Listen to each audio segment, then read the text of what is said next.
Welcome back to Celtic State of Mind. I'm delighted to be here. My name is, of course, Paul John Dykes, and I am streaming all the way from Glasgow. BAaD Design, good coffee. There you go. We have got the game tonight. It's a fan zone this evening, and that's why I'm in BAaD. I'm in Glasgow. We've got our man in Japan, Liam Carrigan, our man normally in New Zealand, but back on fresh soil is Ian Conroy, back in God's country. Welcome back to the show, guys. Ian, great to see you. How are you enjoying Scotland? Are you acclimatised yet? Yeah, I think so. Yeah, it was a week maybe of jet lag, but then other than that, it's been pretty good. I've been working sort of Monday to Friday, and then the weekends I've been to Glasgow twice actually, and then I've been to Edinburgh once. So I had a nice day out in Edinburgh during the fringe and things like that. So just sort of getting back into it. Forgot how. It's not sound sort of cheesy, but how friendly people are and how open people are. It's a friendly bunch in New Zealand, but it's kind of a different level in Scotland where just complete strangers will talk to you. And I was actually on the train back, the Glasgow train back from Edinburgh, and it was packed, and I was standing up, and it was like you could have saved your money going to one of the fringe shows. It was like the banter that was going back and forth between complete strangers. It was razor sharp and good natured and really good. So it was, I was an observer, just sort of standing and sort of listening. You couldn't help but overhear, but really, really nice, and it kind of made you feel, happy to be back. No, it's great to hear. I once read an interview with Irvin Welsh who said that sometimes he does that. He'll go and sit on a bus or a train and just take it all in and form characters in his mind as a result of that. So great to have you back. I'm talking about acclimatisation, Liam, because obviously you know all about long-haul travel. Celtic have just completed a long-haul trip to Kazakhstan. We're focusing on that because it's just around the corner. Interesting kick-off time this evening. We'll be covering the game live, as we always do on the live stream on the channel. But also we're doing a fan zone, and we're doing that at BAaD Design. So Quinny and myself will be on the stage with live music, and don't forget the free pies. And I have been assured that there are vegan pies. If there's anybody in Glasgow who's into that kind of thing, they can also get involved. Liam, the acclimatisation, loads has been made of that. A lot of people in the comments were quick to say, it was the same for them coming to Glasgow. Brendan Rodgers is not interested in any excuses. I like that approach. Actually, I would go so far as to say it was probably harder for them coming to Glasgow than it is for us going there, because we can still keep like a 1 day cycle, if you like. But I'm always, whenever I go from Japan to Scotland, I'm always much more exhausted than I am going from Scotland to Japan, because my day, the 24-hour day becomes about a 40-hour day by the time you factor in the time difference and the time it takes to fly and whatever. Whereas going the other way, it's like I leave at maybe 1 o'clock in the afternoon, and then I arrive at 4 o'clock the following afternoon, Japan time. So it's 18-hour flight, but it's about 24 hours round trip. So I don't know if I've quite phrased that right. It's a lot easier to go to Asia than it is to come out of Asia in terms of how it affects you in terms of jet lag and whatever. Yeah. Well, I've never made the trip. Hopefully one day I will, Liam. But Celtic have obviously made that trip, and it's all about getting down to business.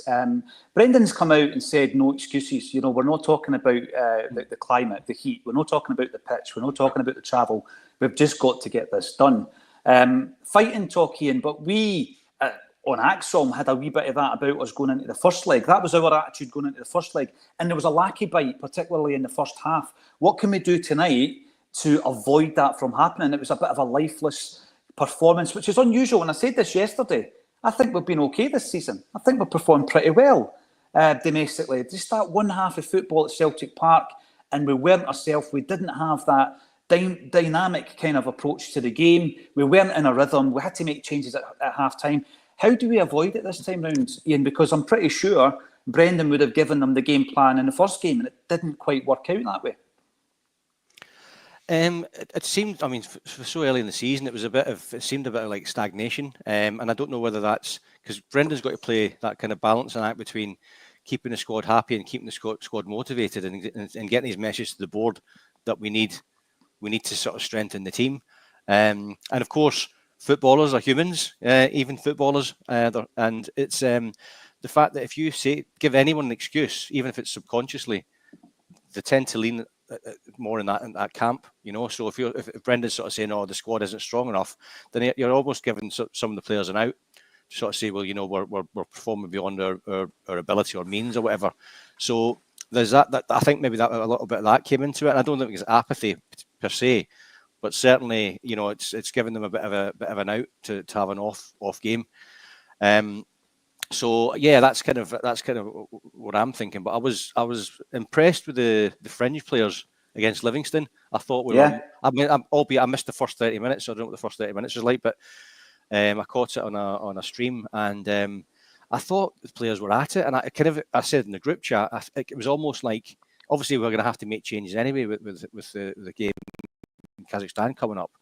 But it seemed like, you know, these were the players who were playing out the skin in training. So Brendan, being the guy he is, put them in. The likes of Yang, I thought, played really well, considering the stick he's been getting. He should have scored, but for a kind of a worldie of a save. I thought Shin was good. I thought he put himself about, and I thought when Kenny came on as well, he's pretty direct and he's strong. I think there's more to come from him.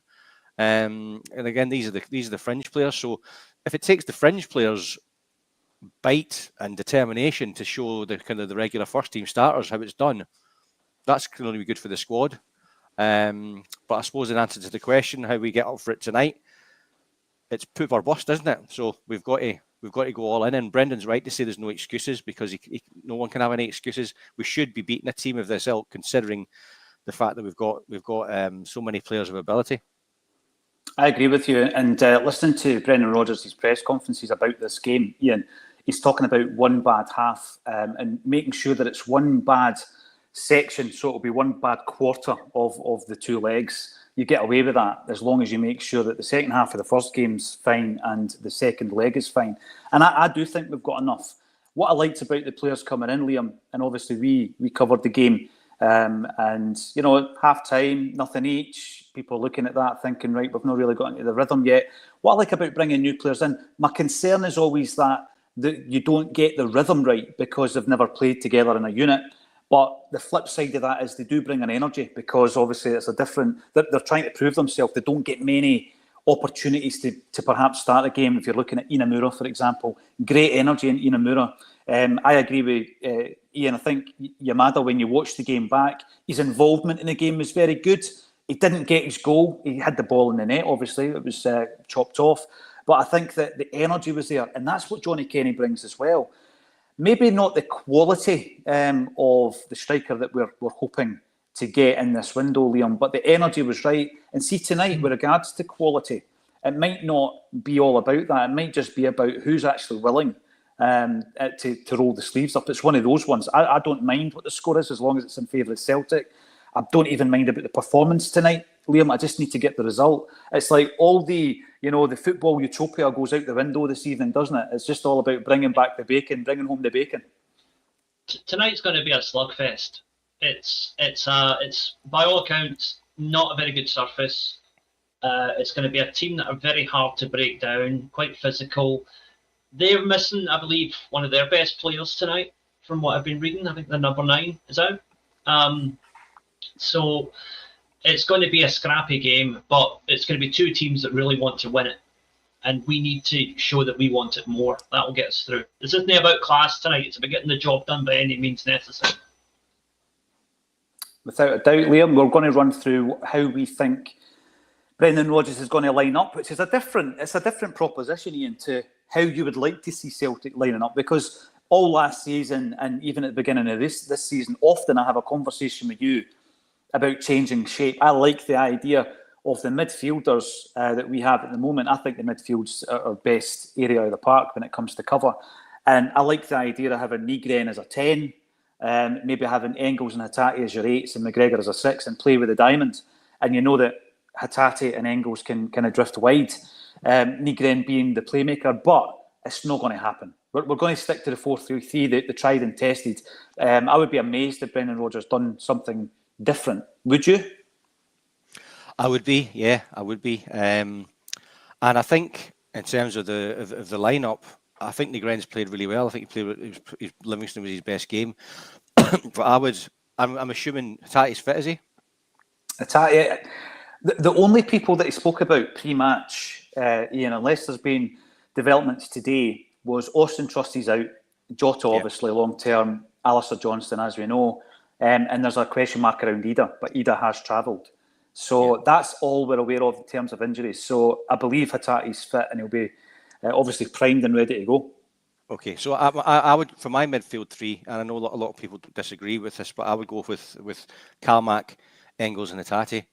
I think in Europe, I think he shows why we bought him. I think Arne Engels against Livingston, he did give the ball away, but it's because he's trying things, a la Hatate.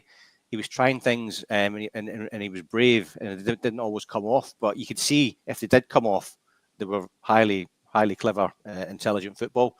So, and as I say, I know that the new guy's been playing well, but I think maybe coming on as an impact, if we sort of need to change the game a little bit. But I would maybe stick with that midfield that's been tried and trusted from last season. I'm bringing this up from Alan, a long-time contributor to the comments section. Alan is saying, right, where do we fit Nygren? And would he make your starting 11 if that was your midfield, Ian? Would he be playing out wide? No, well, potentially we can put him out wide, or put him on the bench and stick with Engels. I'd swap him out for Engels, to be honest. I thought Bernardo played well as well. I know you guys disagreed yesterday, but I thought Bernardo as well. There's a couple of, it was almost O'Reilly-esque dinks over the top, little chips over the top into the box, which presented a couple of really good opportunities. So I think there's more to come for him again as well. But as I say, I think that despite the fact that Nygren's been playing well, you know, if we could put him on the wing, but if not, I'd be happy to have him on the bench, knowing that you've got that class to come on. It would be a great option on the bench. The only thing that's kind of swaying me on this one, Ian, is, I mean, maybe he shouldn't do this, and maybe Brendan's had a bit of a laugh about this, the fact that we overanalyse everything he says, everything he wears, everything he doesn't wear. But he did focus on Nygren's performance on the right-hand side and what he expected from him and what he brought to the team. So, you know, I'm thinking to myself, perhaps that's in his mind to play Nygren out wide, to bring in Engels, because I do agree with that, and people know how much I admire Engels as a player, although I accept what a lot of the criticism is that's coming his way. I do think that he needs to improve in some areas of his game. You know, in terms of European football, some of his best performances last season were on the Champions League stage. The reason I bring this up from Dylan, in Europe, it's bleeding China. With regards to, you know, I was looking at that because, you know, I've heard this conversation around Israeli teams playing in the Champions League as well. And actually what it comes down to, it's not about where your land mass is. It's about your registration. And obviously the Israeli teams, it's a different situation there because, you know, what would have been their kind of home competition wouldn't have them, but the UEFA competition would. And in relation to Kazakhstan, yeah, it's one of the furthest we can travel for a Champions League game, certainly. But I'm not even going to labour that because Brendan Rodgers has basically come out and said, I'm not interested in any of that kind of stuff. We just need to win this football game. So we've started off in the midfield then. And I think that, you know, Engels is always going to be a point of discussion with him. I've learned that this far anyway. He's been at the football club for just under a year. Having joined at the end of the transfer window last summer. Divides opinion is an understatement. I think that the transfer fee creates a bit of a perception about what he should and shouldn't do. The fact that he comes in after we've sold a midfielder who had made such an impact as Matt O'Reilly did also probably didn't help him. But I'm going to stick with Arne Engels, you know, and I do think that he's going to come into his own. I think if he gets another Champions League campaign under his belt, and let's hope it's this season, then a lot more people will buy into what Arne Engels brings. Why do you think it is? Is it performance-based, Liam? Is it the fee that a lot of people can't kind of get their head round when it comes to Engels? More than anything else, it's the fee. Look, his performances have been a wee bit up and down, but I don't think I've ever watched a game where I'd say he's been the worst player on the park for Celtic. You know, I don't think he's ever had like an absolute shocker. But going the other way, I can't remember off the top of my head a game where he has completely changed it in our favour either. So I think he's just, It's the same as Ida. If we'd got him for 2 or 3 million quid, people would be saying he's a decent signing, he's a decent enough player. It's the fee elevates everybody's expectations, and it's not the player's fault. He doesn't set his price. No, and again, I think there's a bit of a blame. People will be saying any excuse for you to bring up the board. There's a bit of a blame there in terms of how we did the business as well. You'll remember when the interest first broke about Arne Engels, the transfer fee was in the region, I think it was between 6 and 8 million quid. When you end up paying 11, then straight off the bat, you're thinking, oh, it's overpriced. And again, it's one of these things. I went on, I don't know if it was described as a rant or a ramble yesterday, but I certainly went on and on and on about the fact that we need to normalise these prices. We need to get our heads around the fact that £10 million for a team who wants to stay in the Champions League beyond the qualifiers and then beyond the league stage, £10 million is not a big fee to pay for a player, Ian. And I think that, you know, the ramble that I went on yesterday, or the rant, was to basically say that we kind of pushed that envelope out in the right direction last summer, but then we more or less bottled it as a club, and we said, oh, wait a minute, you know, we've spent £26 million on 3 guys. And then we've kind of gone back into our shell again, and we're starting to shop in and around the bracket underneath that pay bracket. But the issue I've got with that is, why would you think like that? Why would you look at the specific player? It's as much of a risk buying Kwon for £1 million as it is to buy Engels for £11 million. We did progress in Europe and we did win the double. Surely that's the result you were looking for, Ian. Absolutely, and like back in the day, I think I certainly said it, and I know you echoed it as well. You know, what you just said there, that, you know, we'd pushed the boat out. It's despite the fact that these prices had gone up not because of the player, it was because of the board waiting until the last minute. But look, here's the question: were as a club, were we happy of how well we did in Europe last year? I'd say yes. Could we have done? It was the highlight of the season, mate, for me. It was, and that was the player. That was with the players that we brought in. So how can people be complaining about these players and saying, "Oh, it was a waste of money"? They got us. They pushed us further. Whether people say it's a favourable draw or not, you still got to beat these teams that are in front of you. And if we'd pushed the boat out a little bit more, we could have beaten Bayern Munich. We could have beaten them in normal time. You know, I mean, it's all ifs, buts, and maybes. But who's to say we couldn't have? If we'd actually pushed the boat out a little bit more and had a bit more balls, but we didn't. We kind of got that, you know, we got that far. We didn't red line it, did we? We just sort of got there. We pushed it as far as we were comfortable with as a club, which was a shame. You know, we could have gone into another round. I don't know how much more money that would have generated, but you know, that's speculation to accumulate. And so it's now, and I've said this before, and I know you guys echoed it. Was it yesterday? Maybe I think it was you and Quinny. I keep saying about the players that are in at the moment. It was yesterday you said it. We augment those players with further players of that quality, and then that lifts the whole team. And we said it before as well about all boats rise in a rising tide, right? So that is what we need to do. These players are part of the jigsaw. The jigsaw is not complete yet. The jigsaw won't be complete until Brendan leaves.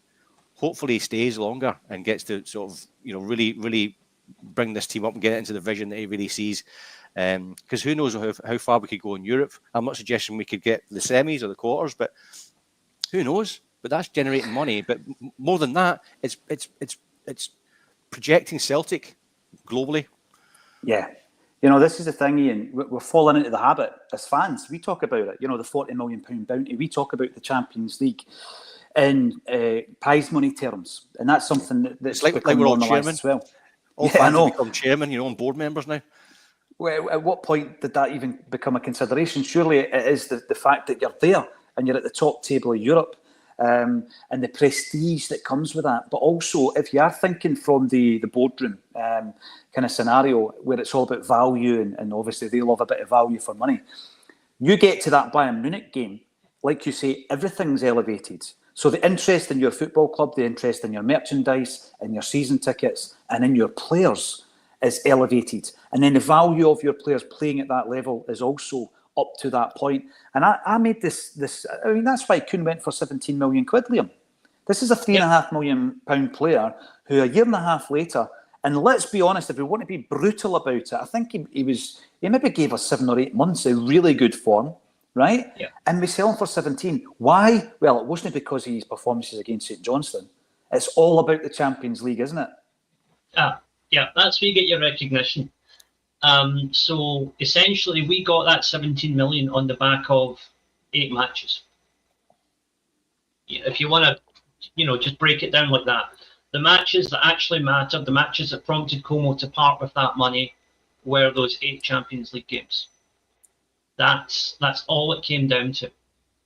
And that's, on one hand, I think that's a real indictment on the state of Scottish football. But on the other hand, it shows you how quickly you can make a massive profit if you just have one good season in Europe. Right, here we go. This is brilliant. I'm getting slagged off because of my venue today. One person has asked if I'm in a community centre, and AR believes I'm in Kazakhstan. Right, we'll run with that one, AR, right? I'm one of the ultras. I'm out there in Kazakhstan. Big shout out to anybody who made that trip. I've seen a few people on the old TikTok, actually, who were documenting their moves, obviously leaving Motherwell and all these different places to get there. It's phenomenal. Absolutely. It's like almost like a diary in itself, a documentary style in itself. So stay safe and enjoy the game. Anybody that's out there, Mo points out, 10 games in the Champions League. Now, on that point, Mo, right, I could go right back to when there was when it was quite an interesting thing to read. There was a very interesting interview way back in the day, and I keep threatening to dig it out because it's in my recording studio, my wee setup in the house. An old Celtic View where they do an interview with Dermot Desmond. And the Dermot Desmond they speak to is a vibrant businessman with ambition compared to the Dermot Desmond that we see now, who, I'm not going to use the words that Chris Sutton used, lazy and complacent. I'm going to say comfortable. I think he's comfortable where he is in life, where he is in business. And the interview that they did with this up-and-coming, are you up-and-coming if you already have made £1 billion? You probably already made it. But certainly at that point, there was a different energy to him. And he speaks at that point. I'm going to dig this interview out. It's a good in-depth interview that the Celtic View did back then. He speaks about Celtic being bigger globally, a bigger brand globally than Manchester United. That's the headline. That's the headline in the Celtic View.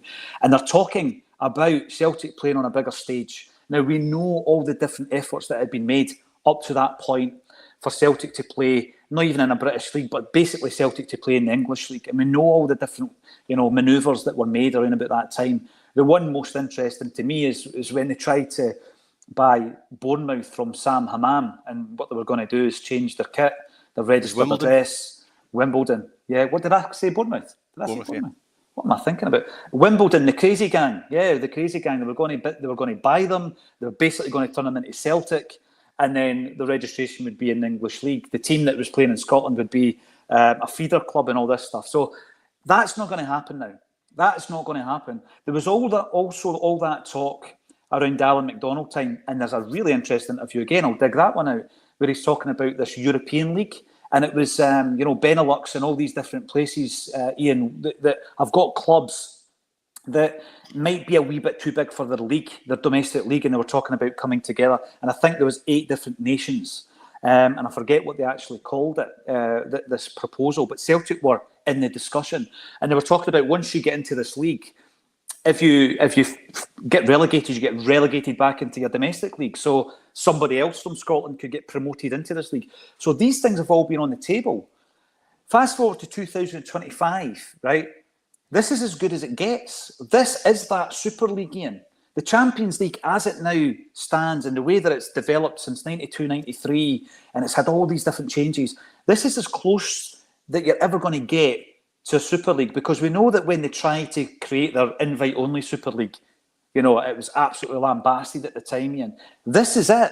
This is, for 20, 30 years that we've been talking about Celtic being too big for Scottish football. This is the league here. You play 10 games. How many domestic league games do you play? 36? Is it 36? Correct me, 36 or 38. So you're playing, about a quarter of your games now, if you're playing at that level, are in Europe. So let's make a proper fist of it, Ian, rather than just go in a bit comfortable and a bit blasé about it. Well, how many years of winning Scottish football, the title in Scotland, does it take to make up for how much we made in the Champions League last year? I know. Now, 10? I know, yeah. So it's, I mean, that alone is worth worth anyone's attention. So plus the fact that, like we keep saying, you know, that speculation to accumulate is twofold. You get the money for competing in the competition, but also the profile that it raises for your players, that exposure that they get in that level to a much bigger audience. And it's like you're comparing apples for apples. How does he compete against his counterpart against the place for Bayern Munich, you know, or Real Madrid or X, Y, and Z, you know? And that worked for Matt O'Reilly. It certainly did. Without that exposure, O'Reilly wouldn't have gone for 25 million. Same for Kuhn. Yep, 100%. See, in doing a lot of the research on the jerseys, even I was admiring your jersey before we went live there. Liam, I love that. I love that stuff. But in doing the research, there were two really interesting points that I found, and it was in the 1960s and 70s when Celtic were a true European force, not just getting into the final twice. We were a European force. And I always use the statistic that from 1964 to 1976, Celtic got into at least the quarterfinals of a European competition on 9 occasions, from 64 to 76. So that golden period, right? And this was before the manufacturers had cottoned onto the fact that they could stick a Celtic badge on something and sell it to the masses. Green and white hooped football jerseys were being sold by Buckter rather than Umbro and all the rest of it, right? And that's why they started putting the logos on. But Celtic outsold every single English team worldwide when it came to jersey sales. You know, the only other time, right, that it's been as high as that, Liam, was 2003 when Celtic made it to the UEFA Cup final. And that shows you the global reach of taking Europe seriously. The whole thing ratchets up a few levels. Merchandise sales, values of players, the attention to everything you do as a football club, be that season ticket sales, you know, charity matches with your ex-players, everything goes up a level because you're doing well in Europe. I noticed it over here, like, was it about 3-4 years ago when Ajax got to the last 4 of the Champions League. Like, a lot of the kids at the schools I was working at, you know, they would wear Chelsea top, Barcelona, Real Madrid, whatever. A lot of Ajax tops just started showing up, and they were like, "Oh, I saw this team on the telly playing Spurs the other night. They looked really good. I like that strip." And that was all it took. Literally one run to the semi-finals, and suddenly people in Japan were aware of Ajax and were buying Ajax tops. Yeah. So that's how quickly it can turn if you just get that good run. And Celtic, remember, we already have that brand recognition. We would just be building on something that we already have. Absolutely, you enhance it. Square Sausage Mick, if you're in Greenock, sorry to offend you, and we'll call him Slice Sausage Mick, points out that we got to the quarterfinals in 1980, we did, and Billy McNeil was the manager, and we win the first leg 2-0. Goals scored by George McCluskey and Johnny Doyle, and obviously we go over to the Bernabeu and they beat us 3-0 over there. I've had the absolute pleasure of speaking to a couple of the guys who were in that team who are convinced that the referee was on a bung that night because there was some dodgy decisions made and we lost the game 3-0. But you're right, and you know, we didn't actually get beyond Christmas in Europe from 1980 right up until Martin O'Neill took over, so that just wasn't good enough. You know, that was 20 years of underachievement. And then just last season, Ian, we are there and we're playing the playoff game against Bayern Munich, and we're seconds away from taking them into extra time. It's all about building on that. But we know where we are just now, and we're going into the game tonight. We've started off with the midfield. Ian's already given his view on the 3, and Ian is starting with McGregor, Hatate, and Engels. Liam, I'm going to come to you because we're kind of guessing that Brendan's not going to change the shape. I don't think he will he? And if he doesn't, who's your trio in the midfield? McGregor, Hatate, and Nygren. Because I think Nygren has to start based on how he played at the weekend, but watching the first half at the weekend, he's wasted if we stick him out on the right wing. He needs to be in the centre. What I've seen from Nygren is that he, for me, looks like a better midfield player, Liam. You know, the eye test, he looks like a better midfield player. Brendan Rodgers was bigging him up on the right wing. And as I say, we kind of look into every nuance, everything that's said, every word that's spoken, when we're trying to analyse what's happening at Celtic. So it wouldn't surprise me. It actually wouldn't surprise me if he was shifted over to the right. But the question for me is, who is our strongest midfield three? And I would stick with, at this moment in time, I would go with Callum McGregor, Rio Hatate in his usual role, the number 8, and Arne Engels. Now, I'm not dropping Nygren, I'll get to him when we come to the wings. The reason I'm doing it is, I think in terms of creativity, what you've got with Hatate, and he does get criticism for this. I saw some of the comments just yesterday with frustrations in relation to how often he loses the ball. Because the point was, I criticised Luke McCowan for losing the ball so many times against Livingston. And the question was, why don't you criticise Hatate for that? I'm going to give you the reason. I don't think there's ever a good time to lose the ball, right? That's not what I'm saying here. But when you're a creative player who's trying to thread a ball through the eye of a needle, and it's the risk pass, and the payoff of that risk working is that you score a goal, or you got a 1-to-1, or a 1v1, or you've certainly got a chance on goal. It's a worthy risk.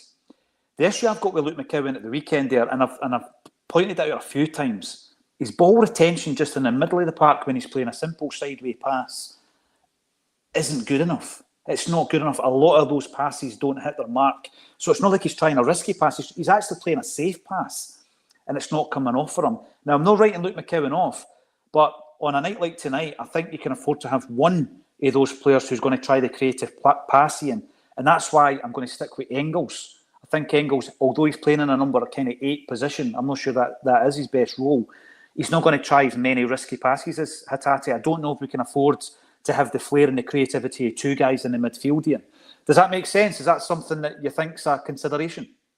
I think it echoes everything I think. And I think as well with intelligent footballers, if someone is going to be a bit more kind of forthright, then the other one naturally drops and does the opposite. That's the great thing about any great midfield sort of partnerships is how they complement each other. And I think they have the intelligence and the class, especially at that level, in order to do that. So I think Hatate and Engels dovetail pretty well. They did last season. And also they've got Carmack who's orchestrating it. He's talking all the time, and he's kind of Brendan on the pitch, isn't he? So I think it worked last season. I don't think we changed too much, and I think the more I think about it, I think Nygren plays out wide, not his strongest position. I don't think he's a number 10, because I think the strength that I've seen so far with Nygren is that he's always looking to drift into the box. That's how he got his goals on Saturday. So you kind of, when you stick him out on the wing, you kind of you're sacrificing that a little bit, but needs must for today and today only, really. I'm bringing this up because obviously we've got Liam, who's based in Japan, our Japanese correspondent, Liam Carrigan. Lovett Scout says that there is no Celtic merchandise in Japan at all, never seen any. It's something that's frustrated you over the last few years when you've been on a Celtic State of Mind, particularly when we started shopping ourselves in the Japanese market. You didn't think that Celtic capitalised, for want of a better word, on that opportunity, do you? No, there's a couple of guys that have been saying it in the comments, and it's exactly right. If you are living in Japan, the only way that you can get official Celtic merchandise is either ordering from the Celtic website, in which case it's going to take about 3 weeks, and you're going to pay probably about 10% tax on top of that once it arrives, or you order it from Adidas.com in Japan, and they usually only have the home top, and if you're lucky, they might have one of the other tops from this season. No chance of getting any of the goalie tops, no chance of any of the special edition tops like this. And good luck getting it if you're any bigger than an L size in the UK, because it's just, a bigger fella like myself has to order from the Celtic shop. It's the only way to do it, and I end up paying a premium. The thing, Liam, I was, to use a dodgy Chinese site, which of course I would not. I would never ever endorse doing that. No, of course you wouldn't. Absolutely, you would never do that. No. What I would say, right, Acsom in terms of merchandise, right? So this is our way, I think, of saying that the plan has always been with a Celtic State of Mind. You will never get charged for content. Content is free. You switch on your YouTube, you switch on any platform, you watch Acsom, and it's free, and it's going to remain free. And the way that we are able to do that, but still operate and function and improve, because everything that we try to do costs money, from booking a venue to to even setting up merchandise lines. It costs, everything's up front. But the way I did it is I went to a company who basically produce it as it's ordered, right? And it's a screen printing company who are based in Sunderland, and you know all about them, Ian. And, you know, Acsom, in the great scheme of things, when you compare it to this huge global organisation that Celtic is a very small operation. But I'm able to outsource it, and outsource it successfully. So if somebody buys a T-shirt from me, Liam, from Japan, that's going to arrive very quickly and very cheaply in terms of postage. So for a big, massive company like Celtic, surely there's an easier way to make everything accessible worldwide. Because if I can do it, and I know I don't have the range and all the rest of it, or the sales, but I just outsource that, and everything is done for me. And surely Celtic... I remember Celtic used to do it with kitback, didn't they? And then they brought it all back in-house. But when you're doing it in-house, it's labour-intensive. So you just give it out to somebody who does that for a living. Once you factor in the tax, right, and the delivery costs, like the cost of shipping and whatever, it is literally cheaper for me to say to my dad, going to go to the Celtic shop, I want this top in this size, get it for me, and just send it to me by Royal Mail. And that is actually faster and it's cheaper because he's sending it and he's already opened it. It doesn't count as new goods, so it's not taxed. No, there you go. So there's the little way, the loophole. There's the way around it. Can I just say on that, right? I mean, I've ordered some things from the Celtic Club shop and they came. Remember that Adidas one, the one that should have been the home top? Yeah, they came pretty quickly. Excuse me, but my wife or my late father-in-law was a West Ham fan, so we got my children West Ham shirts as well. Excuse me, and I ordered them West Ham shirts, and they came really, really quickly, right within a week. Mm-hmm. Yeah, they've got it wrapped up. They really do. The reason I'm bringing this up, I don't want people to think that I'm having a dig at Luke McKeown per se. It's just that when I'm watching these games where he starts, generally where he starts, a lot of the possession is lost, and it's Green Machine's opinion that he's a decent SPFL player, but we need players like him in the pool. I think we do need players like him in the pool. I do think that you can always buy the best talents in Scotland. You absolutely can. And, you know, we did that at the time with Greg Taylor at left back. He ended up giving us 6 years of service. There's been many players. Ryan Christie obviously comes in from Inverness Cardiff Thistle. There's a lot of players we do it with. And some of them do step up to the next level, and some kind of retain that level and are decent squad players. So I think the midfield is the most, the strongest part of our team at the moment. I think Bernardo and McKeown will probably be fighting for game time this season due to the quality of the others. But I'm going to just jump over to the right because Ian was talking about Nygren on the right. I'm playing Nygren on the right, Liam. And one of the things I'm going to say there, and I do agree with you, and this isn't an echo chamber, but I genuinely do agree with him. His strength is on drifting inside. And what I like about Tony Ralston, who also divides opinion, is that he is very good at overlapping. He's very good at overlapping. And if Nygren sees that opportunity to dink the ball back to him, you're going to get a good crossing from Ralston as well, Liam. I mean, I don't think it's something he gets a lot of credit for. I think that two of the real important battles on the pitch tonight, if battles is the right word, two of the really important points where the game will be won or lost is how well Kieran Tierney, assuming he starts, can link up with Dyson going down the left, assuming Dyson's on the left, and also how well Ralston and Nygren can link up going down the right. Because as much as I think Nygren should be starting in the centre, I think he's probably going to end up starting on the right because I don't think we're going to start James Forrest. I think Forrest is going to be kept as an impact player. Yeah, I agree with that. Yeah, I think Forrest is going to be one of the weapons that for 30 or 35 minutes can make a real impact. You basically run him into the ground. We can't even have one eye on the weekends. We can't even look ahead to the Glasgow Derby because we've put ourselves in this position, Ian. But, you know, Nygren for me starts on the right. Forrest is his backup on the bench. I do think that Tony Ralston overlaps and crosses really, really well. If Maida is playing on the left with Tierney behind him, Liam, and actually I'm going to try and jig things round a wee bit so that he's not. I'm going to have Maida through the middle. But if he is playing on the left, which is probably more likely, how have you found his partnership with Kieran Tierney so far, Liam? Do you think they're linking up well? Do you think that they're taking a wee bit of time to get to know each other? It's a work in progress. There's still imperfections there, misunderstandings that need to be ironed out. That's something that will come with time. It's just, it's two very different players who had never played together until a few weeks ago. And it'll come with time. You've got two players who are that good individually. Eventually, they're going to work it out. I agree that it's not quite there right now.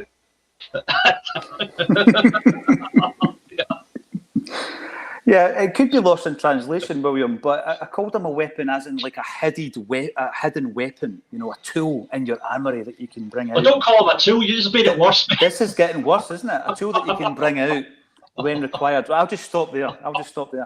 Yeah, so I don't think there's going to be many arguments about your fullbacks, but obviously Celtic have been linked to another left-back. Sarachi is a player who is currently with Boca Juniors, 27-year-old, and much travelled. I do like that about my players coming in, Ian, when they come to Scotland, because you think, are they going to meet the challenge? What I liked about Nygren was he had played in something like 4 or 5 different countries before he came to Celtic. And it's a wee bit like that with Sarachi. So he's played his football in Uruguay, Argentina, Germany, Turkey and Spain. I'm not surprised, under the circumstances, I'm not surprised that it seems like something of a short-term deal insofar as there's not an obligation or even an option to buy. It's just a flat loan deal. The reason I'm not surprised is because your right-back cover has all of a sudden become more of a priority since Alistair Johnson was injured. So I would expect us to more or less focus on getting a permanent or a more permanent option at right-back than left-back. Do you read it the same way, Ian? Is that how you were looking at that news yesterday? Yeah. I mean, I don't know how. I've never heard of the guy until obviously I saw the reports.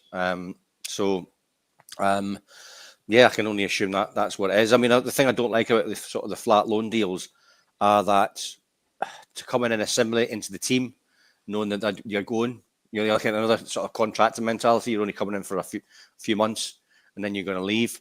But you never know. I mean, there's been occasions where we've had loan players that have done well, and we've kept them on for another season or two, like the Elianusis or the Paddy Roberts. And I think we tried to sign them as well, but they never sort of quite came off. So you never know. But yeah, I think you're pretty spot on with your analysis on that. Yeah, well travelled. Who was the last Uruguayan left back we brought in, Liam, and how did that work out? Diego Laxalt, and you know what? I don't think he was a bad player. I think that season, nothing went right for anybody. Yeah, there was a curse that season. I actually shared this with the group because Laxalt became a point of discussion in relation to the interest in Sarachi, and coming in as an AC Milan left back who had made the team of the tournament in the previous World Cup, playing there for Uruguay, and he comes in with that interesting choice of hair installation. And he started off really, really well. And I remember in one of the European games, he was top of the list when it came to most tackles won and all that. Everything was looking good. But that season just descended into absolute farce. And it's like, no matter who you signed, it wasn't going to work for some strange reason. But I think Laxalt was a very, very good and obviously an international level player. We definitely need a left back. Is it unfair, do you think, Liam? And on a more serious note, is it unfair on Inamura, who came in, made his debut, and for me looked okay, albeit against a team who have just been promoted into the Premiership this season? He looked okay, didn't he?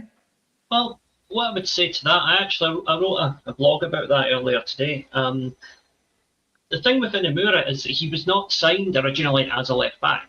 He ended up playing left back out of necessity, right? So we're still going to need him as part of the squad, potentially as backup in the centre, but also as a potential backup at left back. Because remember, if either Tierney or Sarachi gets injured, you're still going to need another left back. So I think having someone who could fill in at either centre or left back is a useful utility to have. And Inamura's developing. Maybe that's why. Because when I wrote the piece today, I was under the impression this was a loan with an option to buy. Mm-hmm. But if it's just a loan, maybe that's because Rodgers has thought, maybe in a year's time Inamura will be ready. And we just need this guy until then. Stick to the plan of getting him out there on loan, which I think was the initial plan Brendan spoke about. I'm just going to bring this up as well. Dreads and specs, not a good look. Niall Rodgers, Ian, worked for him, worked for the bold Niall.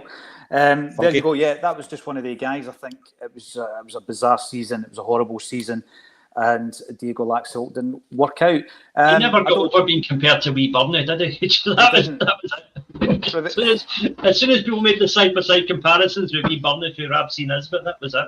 Remember the Photoshop of everybody sitting by the poolside in Dubai, and they had mocked it up so Shane Duffy was doing the braids in Diego Laxalt's hair, and you remember that? Oh, what a bizarre season that was.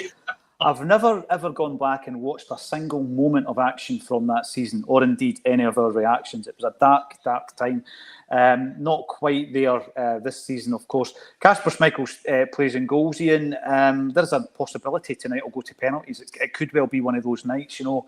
I remember when we were playing young boys last season, and obviously we beat them 1-0. But the focus was on the game that we played against them back in the early 90s, which was 0-0. And it went into extra time, and you know, tonight could go into extra time and penalties. Do you have concerns about Kasper after the cup final, or are we over that? Because that was more of an issue with his fitness at the time. I think it was his fitness. I think naturally we should have stuck with Sinisalo. It was a bit unfair on Sinisalo, and yeah, I mean, Brendan obviously wasn't to know. Neither were we as the fans to know that Kasper perhaps still had that bit of an issue when diving to the left, wasn't it? So I think he must be over that now. So no, he's our number one. I think he can last the distance. He's 38, isn't it? You know, it's not that old for a keeper. Well, he certainly wants to play until he's 40, and I think that's something we have done right in terms of succession planning. Is we've got Sinisalo in, who looks more than capable, more than able to take the gloves when the time comes. No one's going to argue with, I don't think anyway, Schmeichel, Ralston and Tierney as your first three picks on the starting 11. We've already spoken about the midfield. Liam, we now move into the realms of the central defensive partnership, and Liam Scales captains the side there at the weekend. He then does the pre-match press conference over in Kazakhstan with Brendan Rodgers. You may or may not have seen that. He's a starter, without a doubt. You hope Carter Vickers makes it alongside him. But Dane Murray has shown signs that, if required, he's a very able deputy, isn't he? Right, this is probably far too early to be saying this, but I'm getting similar vibes off of Dane Murray as I got when Callum McGregor first came into the team. Right, I wasn't sure about him. I was like, this is a guy we nearly sold to Derby County, and now was it Carlisle he was linked with? Yeah. It was some pretty low-level English team we came very close to selling him to. And yet he came in and he was brilliant. And he's only got better and better. And I see signs of that in Murray. The performance at the weekend, he didn't look like a young boy playing one of his first games for Celtic. He looked like a guy who's been in the team for a couple of years. He looked really comfortable and made some important challenges, some good interceptions. You could maybe work a wee bit on his distribution, but no, I thought he was excellent. And I'd have no qualms at all about putting him in tonight if need be. I hope not. I mean, I hope Carter Vickers is fit, but if he has to step up, I think he would do well. Could be the making of him. The thing with Murray, there was one wee moment, and this is going to happen with young players, and it happened with Callum McGregor. The comparison you make is right. There was periods of his kind of earlier time under Ronnie Dyler where he didn't play well for periods, but Dyler stuck with him and he played through it. And, you know, even when Murray makes a bad pass at the weekend there, it's him that makes the recovery tackle, Liam. And it had to be a perfect tackle because it was in the box, and it was a perfect tackle. And it just shows you, Ian, you know, we're always going on about youth development, always going on about the academy and how we've got to do it better. This is a player here that, you know, in terms of injuries, he's had a torrid time of it. He's lost 18 months of his football career. But he was brought in by Ange Postecoglou, made his debut in the Champions League qualifier. He might get asked to come out and play tonight as well. We don't really know the status of Carter Vickers, and that's just based on the fact that Carter Vickers misses a lot of games throughout a season. But I would expect Carter Vickers and Scales to start tonight because Austin Trusty's not travelled with the team, Ian. But same question to yourself on Dane Murray. Alan Robson called him the Great Dane. That means we've got two of them in the defence. Dane Murray, he's one of the guys that I think he's obviously impressed Brendan Rodgers with his application, his attitude. Rodgers threw him in at the deep end last season against Villa. I have no issues with him. If he has to play tonight, I've got no issues with Dane Murray. The one thing that he probably needs to work on, and he will be working on it, it's just the concentration levels. You don't have to be as concentrated playing B-team football, do you, or playing for Queen's Park as you do for Celtic, but that'll come. It will come. I agree with Liam. Watching the game, he looked like he'd been there for a long time. The reading of the game, it was like almost like Alan Stubbs-esque or Mark Reaper, the way he was nicking in and nicking the ball off people's toes, making sort of tackles. So that's the type of stuff that you can't really teach. That's kind of innate, I think. That level of thought process. Like the Baresi's. I'm not comparing it to Baresi, but that was his game, and I saw a lot of that kind of that application in Dane Murray's game at the weekend. So we can only improve on that, and he's got to play under pressure in order to get to that level. I'd like to see more and see how he handles it, but just judging sort of basing it judged on what I've seen so far, I'm pretty impressed. So I'd be quite happy sort of seeing him play more. There's going to be a real interesting challenge actually in the central defensive area, Liam, as there is all season in the midfield area, because we have Jimmy Simpson-Pusey as well. The lesser seen, but obviously he's over there. He's training. Brendan Rodgers said recently that he will not feature until after the international break. But you're going to have him and Dane Murray, and you're going to have Liam Scales, Austin Trusty, Cameron Carter-Vickers. We expect Stephen Welsh to leave the building. There's been one mooted move broken down to Plymouth Argyle, but a lot can happen between now and the window closing.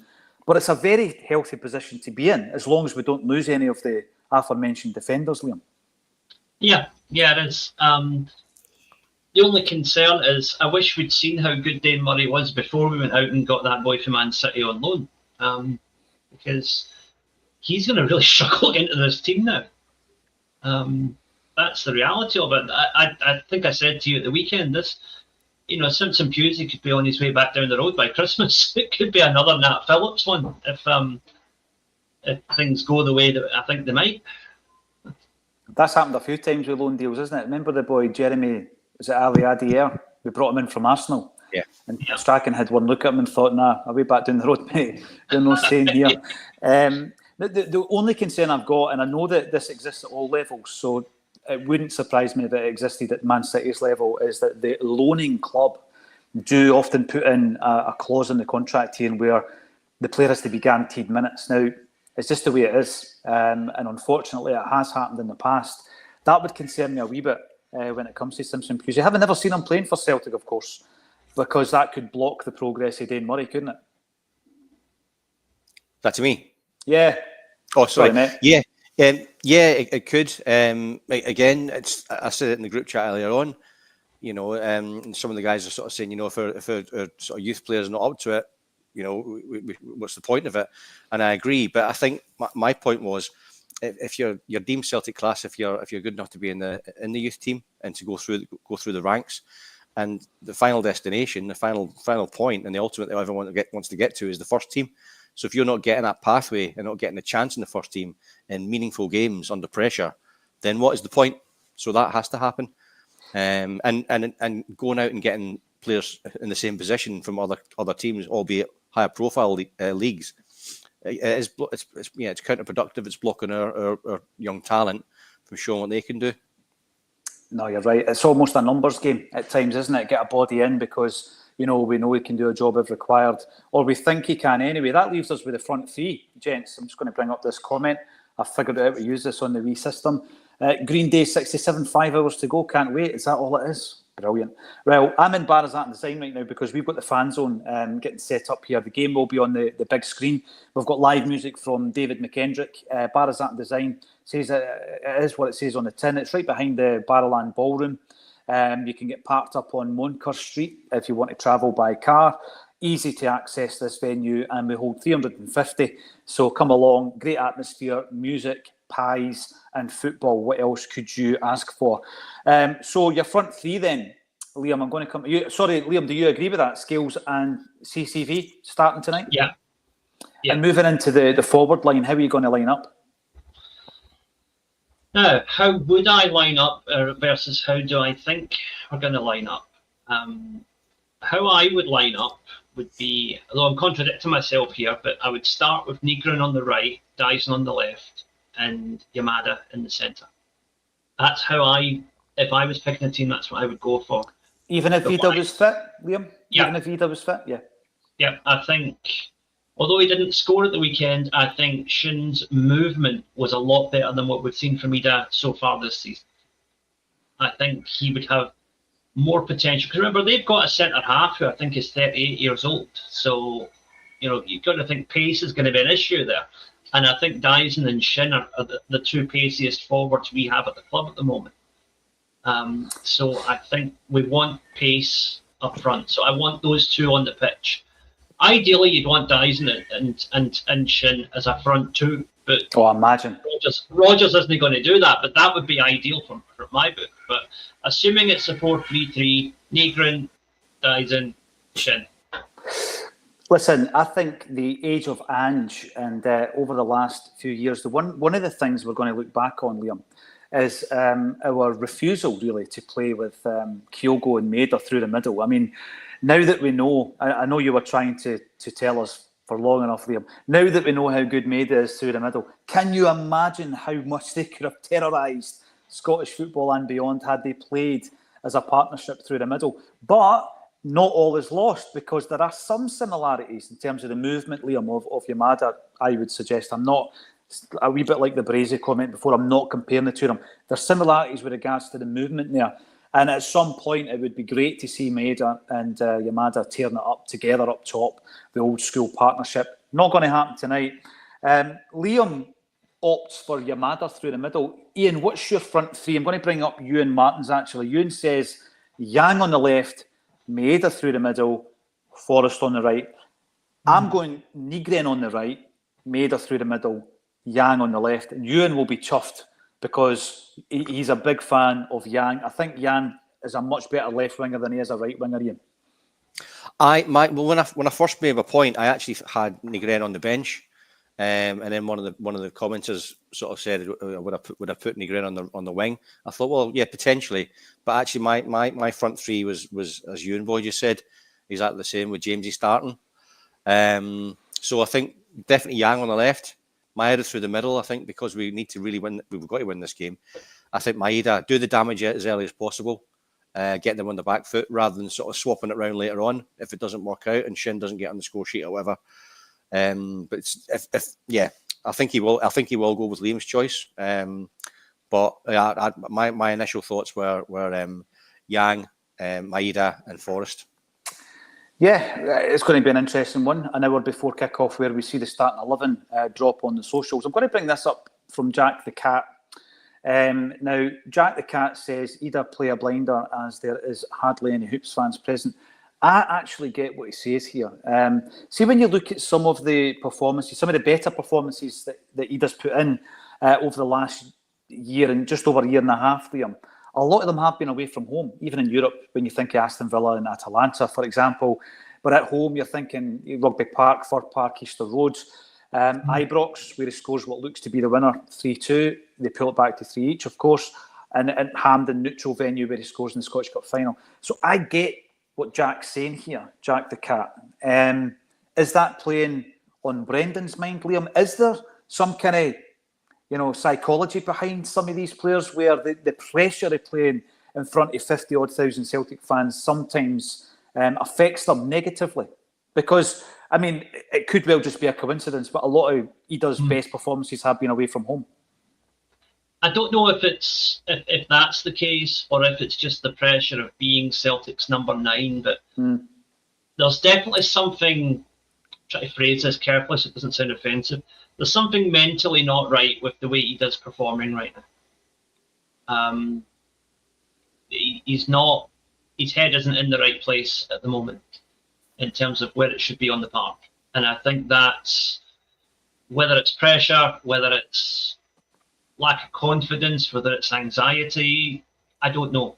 But something's not right in his head right now, and it's showing in his performances, and we need to get that sorted out. I'm going to bring this up because I remember vividly the conversations I was having on A Celtic State of Mind when we were being held to ransom by Norwich. And I just asked the direct question of everybody that came on the show in that couple of week process in that period, would you pay £9 million for Ida? And even Jim, who's very, very conservative with a small c when it comes to shelling out wages and transfer fees, etc., Jim Orr said, yeah, I would. I remember JP saying, "Yep, I was on the same train of thought." I said, "Yeah, we pay the money, we bring in the striker that Brendan Rodgers wants." I'm going to bring up this comment from the DJ of choice, who has been commenting on this channel for many seasons now. Either played very well against Villa, I agree. That's the problem. He can do it in big games. This is why I think we do defend him. Danny Boy comes up, says, "Don't defend. Stop defending Ida. More excuses than any other player I know." Danny, I think the reason we defend him is because we know he can do it, Ian. This is the frustration with Ida. It's not like he's never shown it. And obviously, he's a frustrating player to watch, because sometimes you watch him and think, that's not the Ida that we saw. I mean, seeing that first leg, he was the worst player on the pitch. I don't mind saying it. He was frustrating as hell to watch that night. Callum McGregor was getting frustrated with him. His own teammates. Brendan Rodgers was berating him when Johnson was getting stretchered off, and he gets hooked at half-time. The frustration, Ian, is we have seen him doing it, and we've seen him doing it on the big stage. And that's where we get frustrated with Adam Ida. It is, and I think, look, how many percentage of people that actually get to make it to professional footballers, especially at the top level, is a tiny percent. And you would think if you get the platform, you'd give it every ounce of your being to maximise how well you can do in the game. And unfortunately, I think, especially in the modern era, and I was saying this before, he was raised, he's sort of schooled in English football, where good enough is enough. And I think that's, especially at Celtic, it's not enough. You look at the most successful players in recent times, I think the Lampards and people like the Cantonas, going a bit further back, top players, but they put extra effort in. They stayed behind after training. They did everything to get those tiny margins, and that's how they elevated themselves, just on top of the talent they had. And probably the most successful players really of all time, apart from the God-given talent ones, are the ones who worked really hard to get to where they were, because they knew they had a level, but they went beyond that because of the application, the hard work. Now, I think, that is the frustration with Adam Ida. We know he can do it. We know he's got it, but you haven't got it unless you've got the complete package, and that's mentality. And in professional sport at the very top level, mentality is sometimes more important. Yeah, and I think at this level, when it dawns on the player that I don't have to call it, it's not a case, Ian, of doing it once every 3 games and you can call it in the rest of the time. Every game is scrutiny. Every game is demands when you're at Celtic. It doesn't matter if you're playing Livingston one week or you're playing in a Champions League qualifier a few days later. The demands are the same. And I think a lot of players do struggle with that. I think that's the mentality issue that Leon was talking about earlier. Listen, it's been a really enjoyable hour, as it always is, on this Tuesday afternoon. Thanks, everybody, for getting involved. Go and enjoy the game. If you're thinking about where you should watch it, you want to be in amongst a group of Celtic fans where there's a bit of music, hilarity, and free pies. Don't forget the pies. Then come along to Bars Art Design. It's free. It's absolutely free to get in. You're better to book your table, though. So there is a link underneath this video. Thanks, everybody, for getting involved. We will be live also on this channel, as always, half an hour before kick-off. So join us just 30 minutes before we kick off on A Celtic State of Mind.